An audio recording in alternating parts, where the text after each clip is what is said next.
Hotel ಮಾಲೀಕ ಎಲೆ ಇಟ್ಟು ಊಟ ಬಡಿಸಲು ಬಗ್ಗುತ್ತಿದ್ದಂತೆ ಆ ವ್ಯಕ್ತಿ ಕೇಳಿದರು, ಊಟಕ್ಕೆ ಎಷ್ಟಾಗುತ್ತದೆ ಎಂದು. ಮಾಲೀಕ ಉತ್ತರಿಸಿದರು, ಮೀನು ಬೇಕಿದ್ದರೆ 50 ರೂಪಾಯಿ, ಮೀನು ಬೇಡವಾದರೆ 30 ರೂಪಾಯಿ.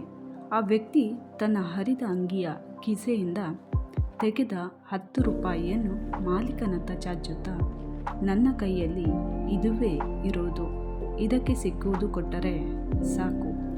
ಬರೀ ಅನ್ನವಾದರೂ ಸರಿ, ಹಸಿವು ನೀಗಿದರೆ ಸಾಕು. ನಿನ್ನೆ ಮಧ್ಯಾಹ್ನದಿಂದ ಏನೂ ತಿಂದಿಲ್ಲ. ಅದು ಹೇಳಬೇಕಾದರೆ ಅವರ ಮಾತುಗಳು ತಡವರಿಸಿದವು. ಹೋಟೆಲ್ ಮಾಲೀಕ ಮೀನು ಬಿಟ್ಟು ಬಾಕಿ ಎಲ್ಲ ಅವರಿಗೆ ಬಡಿಸಿದರು.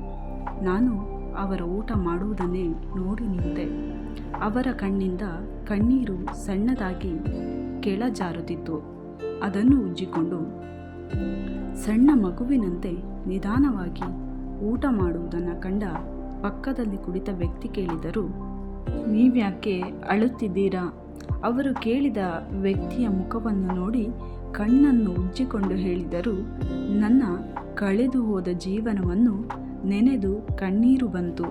3 ಮಕ್ಕಳು, ನನಗೆ 2 ಗಂಡು 1 ಹೆಣ್ಣು. 3 ಜನರಿಗೂ ಒಳ್ಳೆಯ ಕೆಲಸವಿದೆ. ನನಗೆ ಸಿಕ್ಕದ ಎಲ್ಲ ಸೌಭಾಗ್ಯವನ್ನು ನಾನು ಅವರಿಗೆ ನೀಡಿದೆ. ಅದಕ್ಕಾಗಿ ನಾನು ಕಳೆದುಕೊಂಡದ್ದು ನನ್ನ ಯೌವನವನ್ನು, 28 ವರ್ಷದ ಪ್ರವಾಸ ಜೀವನ. ಎಲ್ಲದಕ್ಕೂ ನನ್ನ ಬೆನ್ನೆಲುಬಾಗಿದ್ದ ಅವಳು ಮೊದಲೇ ನನ್ನನ್ನು ಒಂಟಿಯಾಗಿಸಿ ಹೊರಟು ಹೋದಳು. ಆಸ್ತಿ ಪಾಲು ಮಾಡುವವರೆಗೆ ನಾನಂದರಾಯಿತು. ನನ್ನ ಮಕ್ಕಳು ಸೊಸೆಯಂದಿರಿಗೆ ಪಾಲು ಮಾಡುತ್ತಿದ್ದಂತೆ ನಾನು ಅವರಿಗೆ ಭಾರವಾಗತೊಡಗಿದೆ. ಮುಟ್ಟದ್ದಕ್ಕೆಲ್ಲ ನನ್ನನ್ನು ದೂರಲಾರಂಭಿಸಿದರು.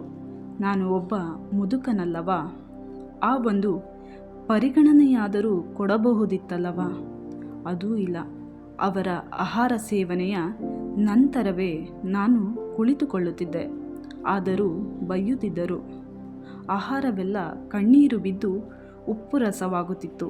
ತಿನ್ನುವಾಗ ಮೊಮ್ಮಕ್ಕಳು ಕೂಡ ನನ್ನಲ್ಲಿ ಮಾತನಾಡುತ್ತಿರಲಿಲ್ಲ. ಕಾರಣ, ಮಾತನಾಡುವುದು ಕಂಡರೆ ಮಕ್ಕಳು ಅವರನ್ನು ಬೈಯುತ್ತಿದ್ದರು. ಯಾವಾಗಲೂ ಅವರದು ಒಂದೇ ಮಾತು, ಎಲ್ಲಿಗಾದರೂ ಹೊರಟು ಹೋಗಬಾರದೆ ಎಂದು. ಮರುಭೂಮಿಯಲ್ಲಿ ಬೆವರು ಸುರಿಸಿ ದುಡಿದು ಉಂಟು ಮಾಡಿದ ಹಣದಲ್ಲಿ ತಿನ್ನದೆಯೂ ಮಲಗದೆಯೂ ನಾನು ಅವಳು ಕೂಡಿಯಿಟ್ಟ ಹಣದಲ್ಲಿ ಕಟ್ಟಿದ ಮನೆ, ಅವಳ ನೆನಪುಗಳು ಮಲಗಿರೋದು ಆ ಮನೆಯಲ್ಲಿ. ಬಿಟ್ಟು ಹೋಗಲು ಮನಸ್ಸು ಕೇಳಲಿಲ್ಲ. ಆದರೆ ನಿನ್ನೆ ಹೊರಟು ಬಿಟ್ಟೆ, ಸೊಸೆಯ ಒಡವೆ ಕದ್ದೆ ಎಂದು ಮಗ ನನ್ನಲ್ಲಿ ಸಿಟ್ಟುಗೊಂಡ. ಹೊಡೆದಿಲ್ಲ ಭಾಗ್ಯಕ್ಕೆ. ಇನ್ನೂ ಅಲ್ಲೇ ನಿಂತರೆ ಅದು ನಡೆಯಬಹುದು. ಅಪ್ಪನಿಗೆ ಹೊಡೆದ ಮಗ ಎಂಬ ಹೆಸರು ಬರಬಾರದಲ್ಲ.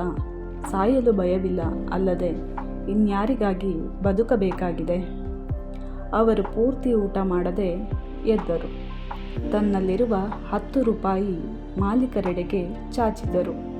ಮಾಲೀಕರಂದರು, ಬೇಡ, ಕೈಯಲ್ಲಿ ಇರಲಿ ಎಂದು. ಯಾವಾಗ ಬೇಕಿದ್ದರೂ ಇಲ್ಲಿಗೆ ಬರಬಹುದು. ನಿಮಗಿರುವ ಊಟ ಇಲ್ಲಿ ಇರಬಹುದು. ಆದರೆ ಆ ವ್ಯಕ್ತಿ ಆ 10 ರೂಪಾಯಿ ಅಲ್ಲಿ ಇಟ್ಟು ಹೇಳಿದರು, ತುಂಬ ಸಂತೋಷವಾಯಿತು ನಿಮ್ಮ ಉಪಕಾರಕ್ಕೆ.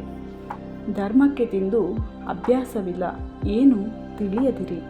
ಬರ್ತೀನಿ ಇನ್ನೊಮ್ಮೆ ಕಾಣುವ ಎಂದು ಅವರ ಗಂಟನ್ನು ಎತ್ತಿಕೊಂಡು ಎಲ್ಲಿಗೋ ಪಯಣ, ಯಾವುದೋ ದಾರಿ, ಅವರಷ್ಟಕ್ಕೆ ನಡೆದು ಹೋದರು. ಆ ವ್ಯಕ್ತಿ ನನ್ನ ಮನಸ್ಸಿಗೆ ಉಂಟು ಮಾಡಿದ ಆ ಗಾಯ ಈಗಲೂ ಒಣಗಲಿಲ್ಲ. ಈ ಕಥೆಯನ್ನು ಓದಿದ ನಂತರ ನನಗೆ ಅನಿಸಿದ್ದು, ಹಲ್ಲಿದ್ದರೆ ಕಡಲೆ ಇಲ್ಲ, ಕಡಲೆ ಇದ್ದರೆ ಹಲ್ಲಿಲ್ಲ ಎಂದು. ಏಕೆಂದರೆ ತಂದೆ ತಾಯಿ ಇದ್ದವರು ಅವರ ಬೆಲೆಯನ್ನು ತಿಳಿದುಕೊಂಡಿರುವುದಿಲ್ಲ. ತಂದೆ ತಾಯಿ ಇಲ್ಲದವರಿಗೆ ಅವರ ಬೆಲೆ ತಿಳಿದಿದ್ದರೂ ಅವರಿಗೆ ತಂದೆ ತಾಯಿ ಇರೋದಿಲ್ಲ. ಕೊನೆಯದಾಗಿ ಒಂದು ಮಾತು, ನಿಮ್ಮ ಜನ್ಮದಾತರಾದ ನಿಮ್ಮ ತಂದೆ ತಾಯಿಯನ್ನು ಎಂದು ಕಡೆಗಣಿಸದೆ ಅವರಿರುವವರೆಗೂ ಅವರನ್ನು ಖುಷಿಯಾಗಿ ನೋಡಿಕೊಳ್ಳಿ. ಈ ವಿಡಿಯೋ ನಿಮಗೆ ಇಷ್ಟ ಆದರೆ ಲೈಕ್ ಮಾಡಿ, ಶೇರ್ ಮಾಡಿ, ಹಾಗೆ ಸಬ್ಸ್ಕ್ರೈಬ್ ಮಾಡೋದನ್ನು ಮರಿಬೇಡಿ. Thank you for watching.